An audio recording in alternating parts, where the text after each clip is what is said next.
Welcome to our Curious Amalgam, the weekly podcast brought to you by the Antitrust Law section of the American Bar Association. Our Curious Amalgam explores the fascinating and increasingly overlapping world of competition, consumer protection, data protection, and privacy law. Each week, we bring you leading global experts on the most compelling issues of the day. Enjoy the show. Hi, everyone, and welcome to our Curious Amalgam, the podcast from the American Bar Association Antitrust Law section. My name is Lexi Michaud, and today's topic is, can a price be put on harm? FTC monetary remedies and the data-driven economy. Joining me today is my co-host, Anora Wang. Hi, Anora. Hi, Lexi. Can you please introduce our guest for the day?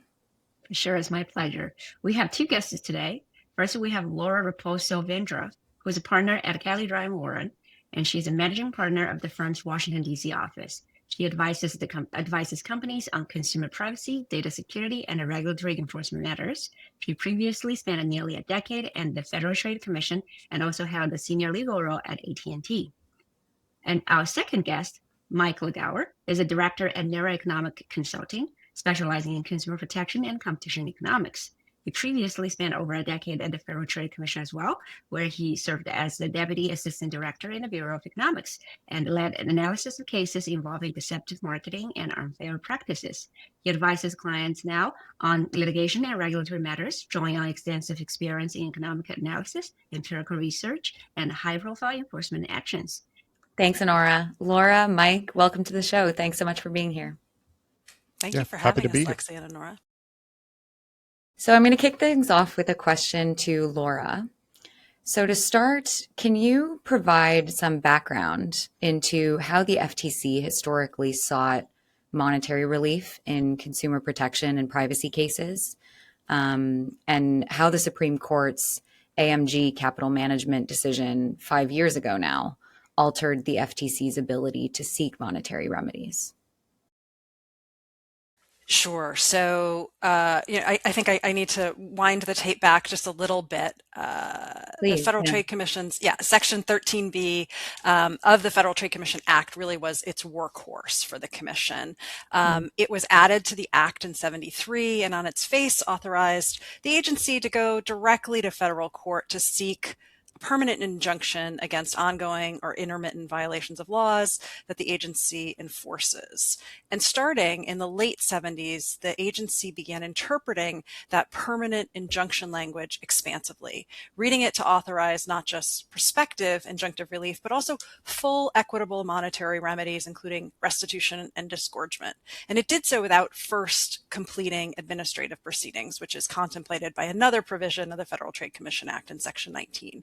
So for 4 decades, effectively my entire life, this became the agency's primary enforcement tool across a sweeping range of consumer protection cases. In 2019, by way of example, the FTC filed 49 complaints in federal court and obtained hundreds of millions of dollars in redress or disgorgement through Section 13B actions.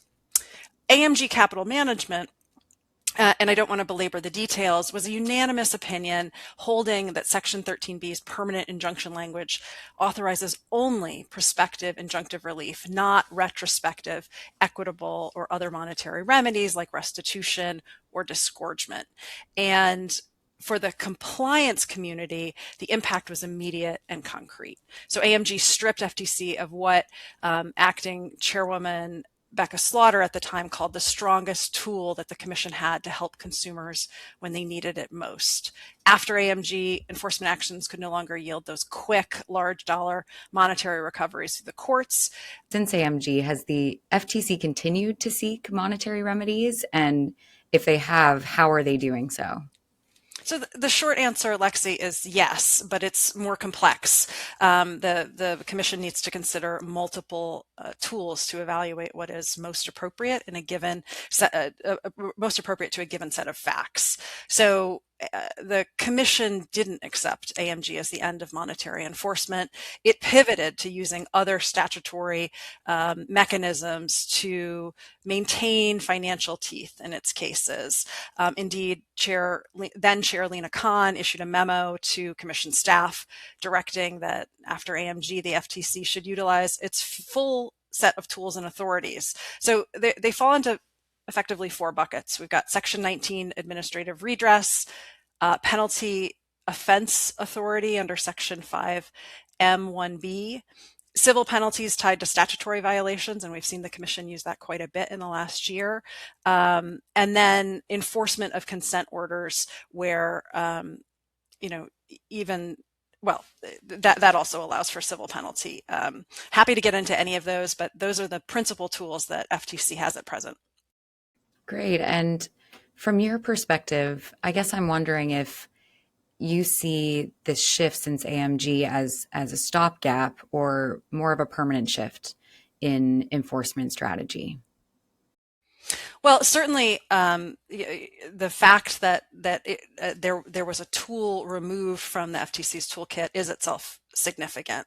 But I think it's also important to evaluate how the commission has responded in 2 separate administrations, both under the Biden administration and under the Trump administration, different leadership at the commission.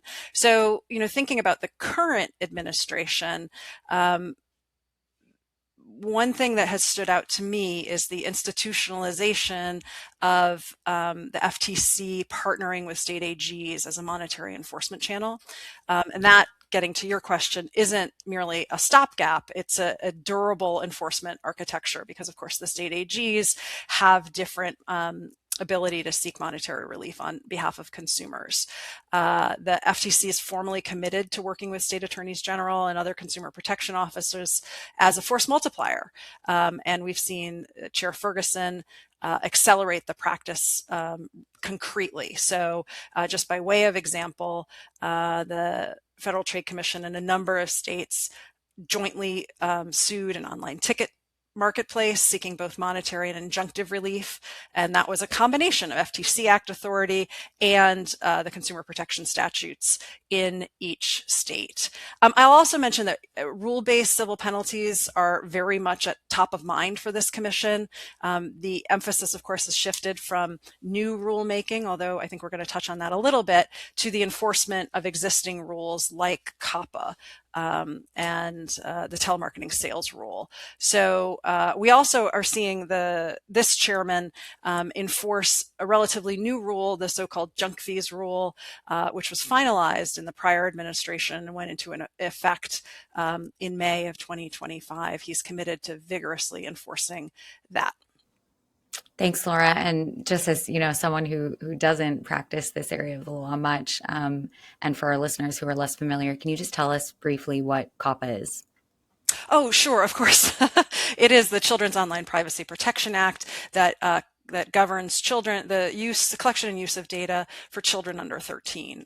It was enacted in 1998. The rule, the COPPA rule, was first finalized in 1999, and the FTC has historically enforced this vigorously, and this commission in particular has really leaned into protecting children online. Thanks, Laura. I'm afraid we're going to have to get into more technical terms now. Turning to you, Mike. You advise on the economics behind these remedies. Since the AMG case, have you seen any changes in terms of how to calculate the monetary relief? Yeah. So, from the outside, we often don't get to see how the sausage is made, right? But I can tell you from my 4 years post AMG at the commission, I didn't notice much of a change in how the economists go about their day-to-day work.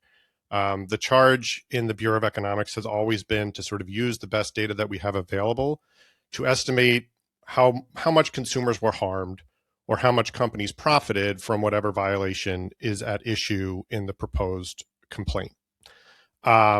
So I could talk a little bit about pre-AMG and I could talk a little bit about post-AMG.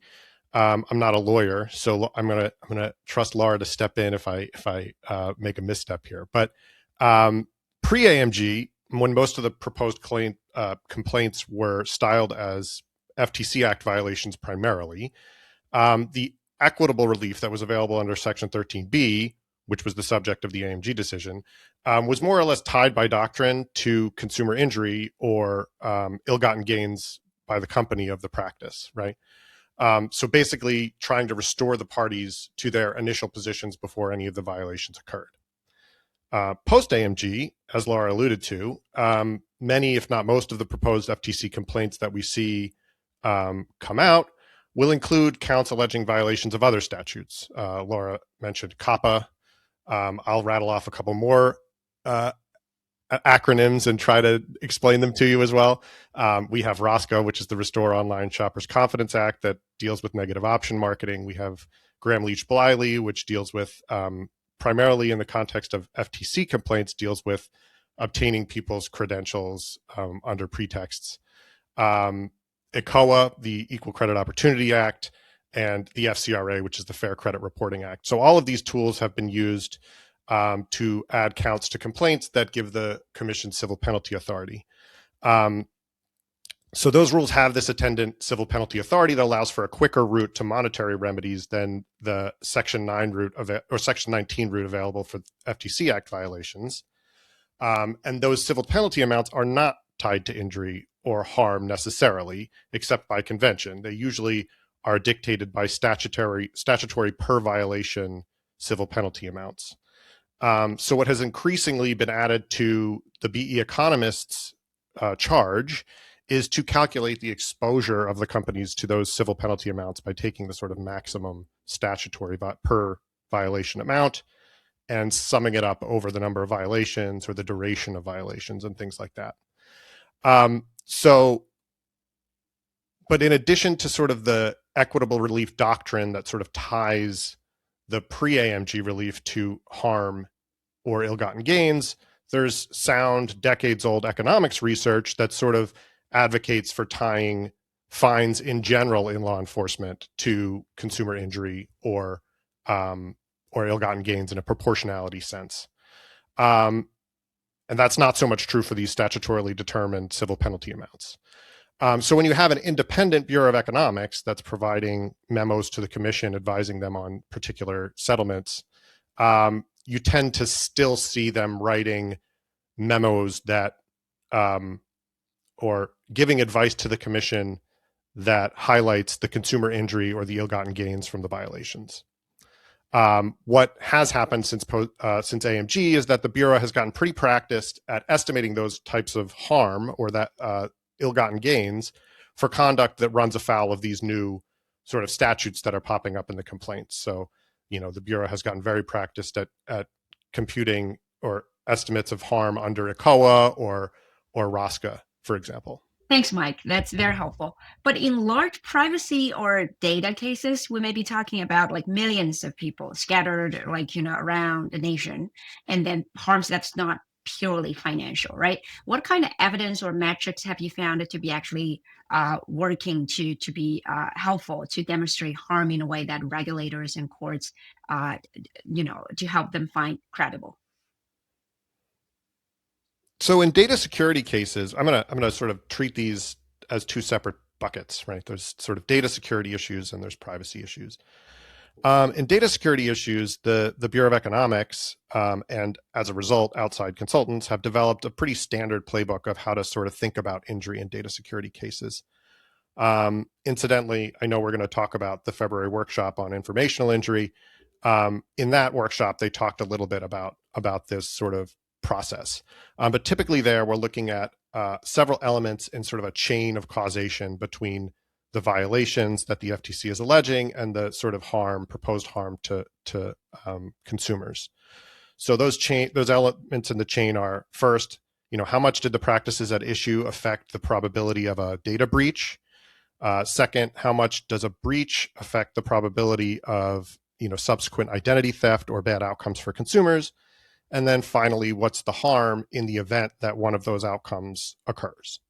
And so for the latter two elements, how much does a breach affect the probability of identity theft and how much does an identity theft hurt when it happens?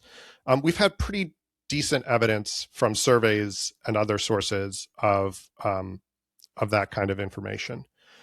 On the first part, how much do the practices or the violations lead to risk of data breach, the evidence has not been as good. Although some participants in the workshop suggested that that's even that part is getting better as we get more information on how, companies' data security posture and things like that, and how it leads to breaches.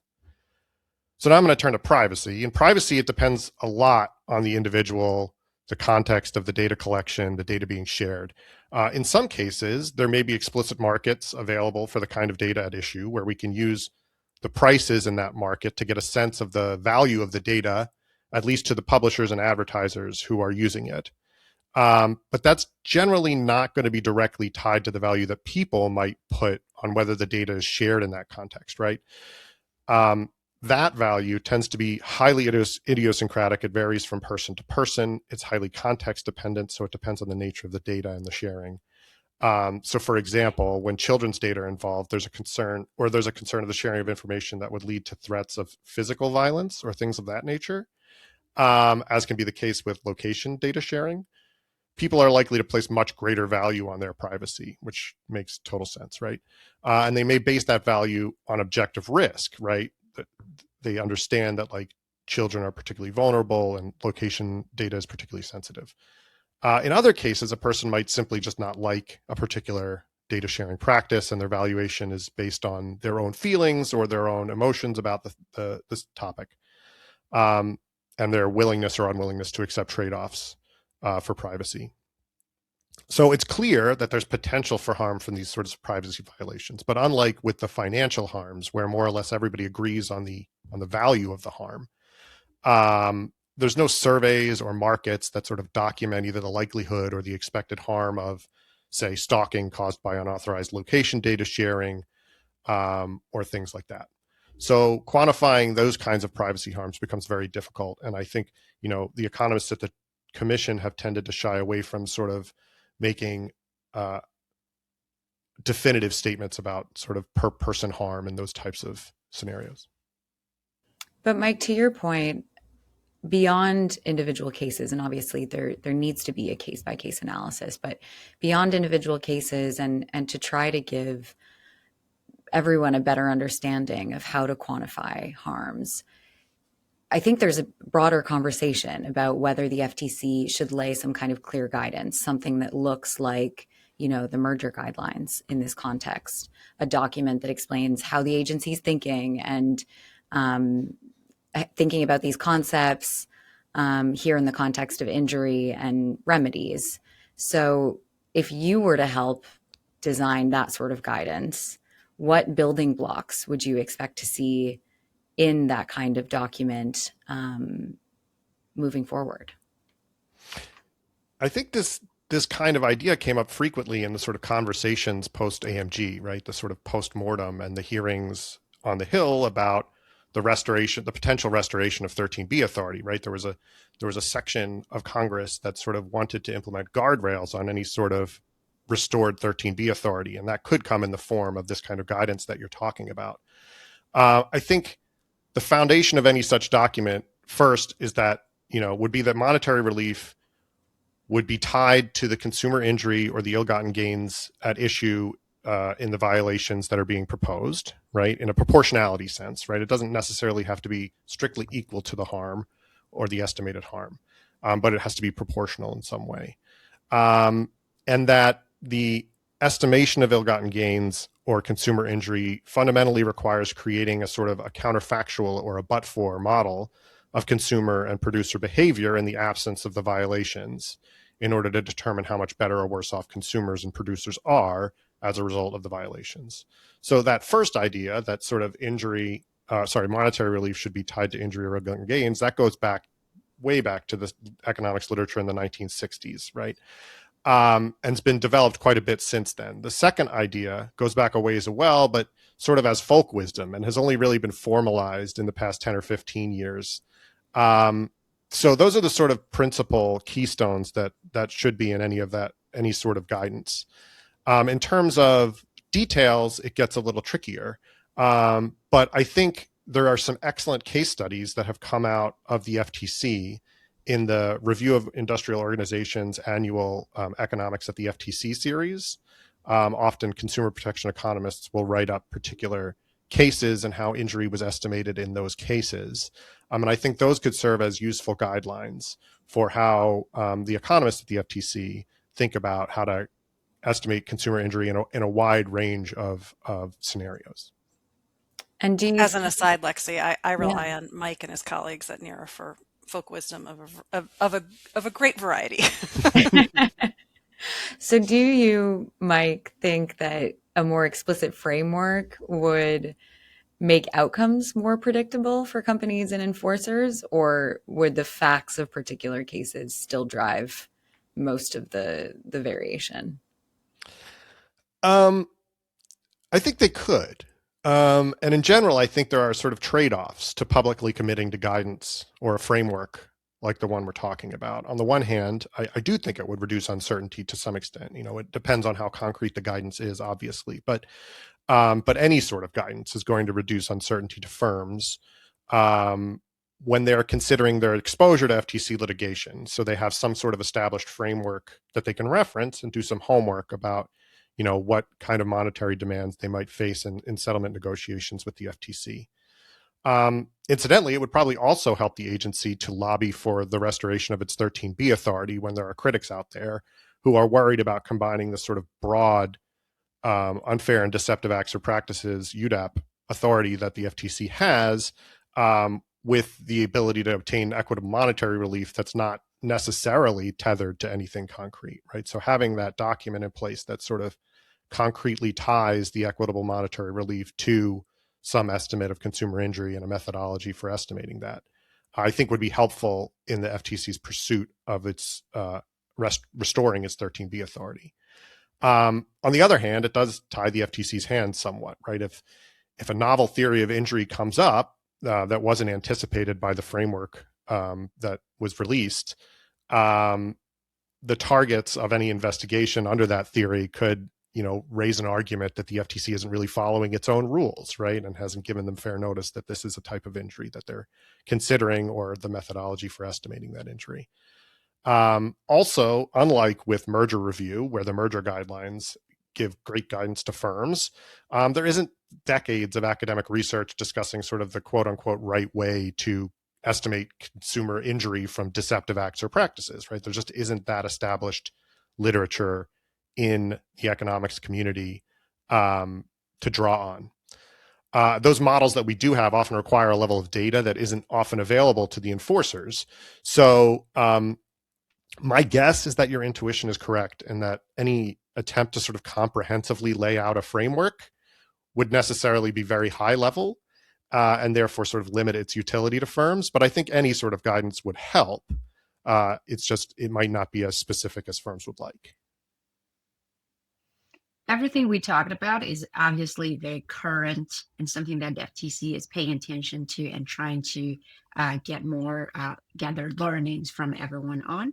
So for instance, on February 26, 2026, the FTC held a full-day workshop on consumer injuries and benefits in the data-driven economy. So with that focal point, it pulled together economists and other experts to talk about how to value data-related harms and benefits, from data breaches to targeted advertising to privacy preferences.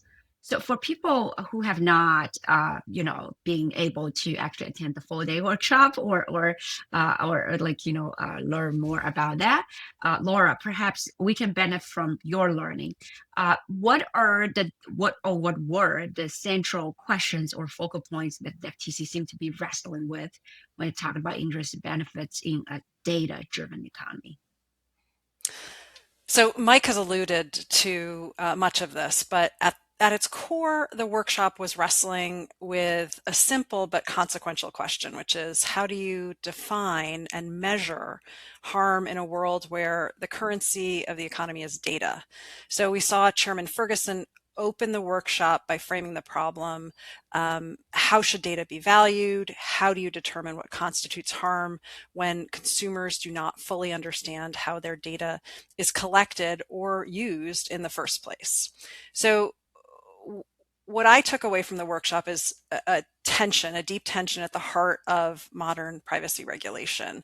The same data that can harm consumers, and Mike talked a little bit about that, are often data that also deliver concrete benefits to consumers. I'll say this workshop in February was not one that treated data collection and use as presumptively harmful. Rather, the workshop heard that harm mitigation policies can, for example, reduce efficiencies, competition, consumer benefits, and that regulators should really think about those as opportunity costs and social harms associated with restrictive privacy laws. The workshop also signaled what I regard to be something of a philosophical shift in the current FTC's approach to privacy. So we heard from the director of the Bureau of Consumer Protection, Chris Maffarage, and he stated explicitly in his closing remarks that the FTC's privacy work should empower consumer choice, and that prior efforts to impose substantive limitations were misguided. That was notable. The workshop also made clear that FTC has not resolved and might not be able to resolve a measurement problem that really undergirds all of this. So a consistent theme across the panels was that data needed to reliably assess harm and benefit doesn't exist yet in sufficient quantity or quality. And again, Mike alluded to much of this.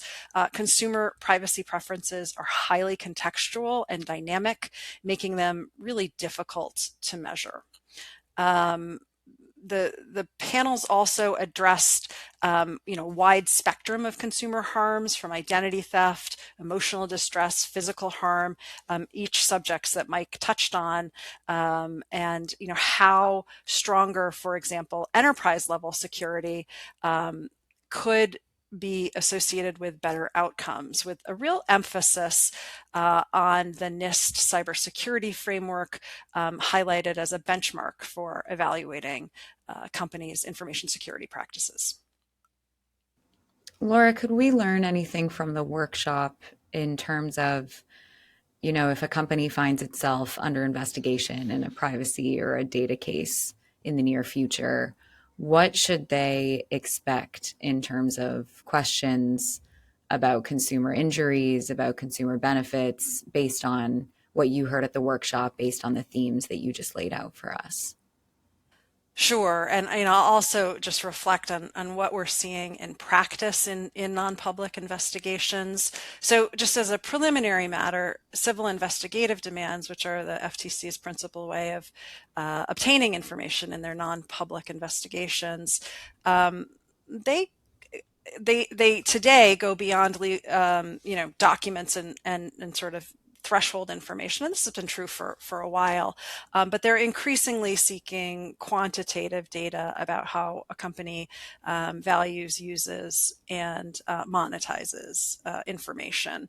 So in addition to that, what I'll also mention is the Bureau of Consumer Protection has made clear in this administration that it intends to enforce its CIDs. We saw the Bureau Director issue a blog post on this, and there have been other actions to really encourage industry to work cooperatively in FTC investigations. Mike has shed really important light on how the Bureau of Economics interfaces with the Bureau of Consumer Protection in these matters, but candidly, it isn't in any way transparent to the legal practitioners who are representing clients, exactly what the Bureau is doing with the quantitative data that FTC is collecting. I'll say that the workshop, in response to your question, Lexi, made clear that FTC is investing in their capacity to evaluate empirical harms. And of course, BE is at the center of that. The workshop also signaled that, and this is a really critical practice point, that the companies can and really should affirmatively raise economic arguments, including benefits that data practices offer, not just to rebut harm allegations, but to think of it as an affirmative argument. And that's a material shift from the enforcement posture of the most recent administration under Chair Khan. And it really creates a strategic opening for companies who are under investigation. And Mike and his colleagues contribute to that, as well as economists supporting other companies in this space. So the bottom line for companies is that the investigative framework is becoming more economically rigorous. The questions, we're seeing more quantitative questions, and the stakes of responding to a CID and a consumer protection investigation are high. And so, really, responding to the CID isn't a rote exercise. It really is developing a factual record in which economic data can shape the FTC's theory of harm. Thanks, Laura. And turning to you, Mike, and still, I guess, building on the learnings from the workshop, but connected to what you have discussed before, which is the nature of the harm in many of these data-related cases. The harms are not straightforward as losing money in a scam, right? Like, paying a ransom or something like that. But they can be intangible, like loss of privacy, just having your information being posted around the world, and then increased risk of such exposure, for instance, after a data breach. How did the FTC workshop in February suggest that we should think about these kinds of harms? So I'll say that economists have thought for a very long time about sort of valuing consumer welfare in situations where the effects of a policy are intangible. As you say, and this was accelerated tremendously in the 1980s and 1990s when cost-benefit analysis and regulatory impact analysis sort of came to the fore after, the various executive orders that mandated those kinds of things. So those methods have focused mostly on eliciting people's preferences for these intangible goods through hypothetical choices. And so this is sometimes called stated preference methods, right? The problem with valuing the loss of privacy has historically always been that when we put these stated preference methods to use, the answers that we get vary a lot according to the context, and are sometimes seemingly inconsistent with people's decisions day to day that they make when they're trading off privacy for goods and services of value. And we would call that kind of evidence revealed preference evidence, right? People are revealing through their market decisions what their preferences for privacy are relative to their preferences for goods and services. And in the privacy literature, this is referred to as the privacy paradox. Correct. Yeah. I was just, you stole it from me, Laura. Oh, I'm sorry, Mike. Right. So this gap is sometimes referred to as the privacy paradox. I think many of the researchers at the workshop were pushing back against this idea that there's even the paradox at all, right? And so what they were doing in pushing back was either citing to new evidence showing that people have significant valuations for like privacy protecting interventions, or reframing the issue to highlight the fact that the people in these hypotheticals may be expressing sort of aspirational preferences about privacy if we were starting from square one, while still acknowledging that, like, when you're making decisions in the marketplace, there's no way to put the toothpaste back in the tube, right? Your data is out there, and your low willingness to pay for any sort of marginal privacy protections is rational, right? Because you expect that your data is already being widely shared. And so in that sense, it wouldn't necessarily be a paradox at all, right? It's just that when people are asked about how much they value privacy, they think about it in general and not on the margin. We're running out of time, and we do not want to lose the opportunity for our audience to learn about you, just on your opinions and insights on the substantive topic. Also, they want to learn about you as a person. So perhaps we start with you, Lauren. If you can tell us one thing that people have only worked with you or only known you professionally would not have known, what would that one thing be? Well, I if I could tie this together neatly, I'd have a privacy paradox anecdote, but I don't. Instead, I'm going to relay what I've been thinking about since the Olympics and Alyssa Liu's remarkable performance. So when I was very young, I was knock-kneed, just enough that my pediatrician had my parents bind my feet together at night, a practice that pediatricians do not do anymore. And as I grew up, it was important to the pediatrician that I engage in non-contact, non-impact sports. So my parents pushed me into figure skating. And as I got what I'll say is I was not good. I had no natural talent. No one ever said she's a prodigy. I had no goals of Olympic skating, but I did have determination. And I spent a lot of time on the ice in central New York, where somehow skating rinks were warmer than being outdoors. I eventually learned how to cut my edges, spin without falling down, land basic jumps. And I kind of looked like a figure skater, which at least counts for a lot as I watch these remarkable athletes participate in the Olympics. And I think that perseverance as a child really taught me a lot. And but it's not a story that I share often because I remain not very good. So that is my anecdote, that it has nothing whatsoever to do with privacy or consumer protection.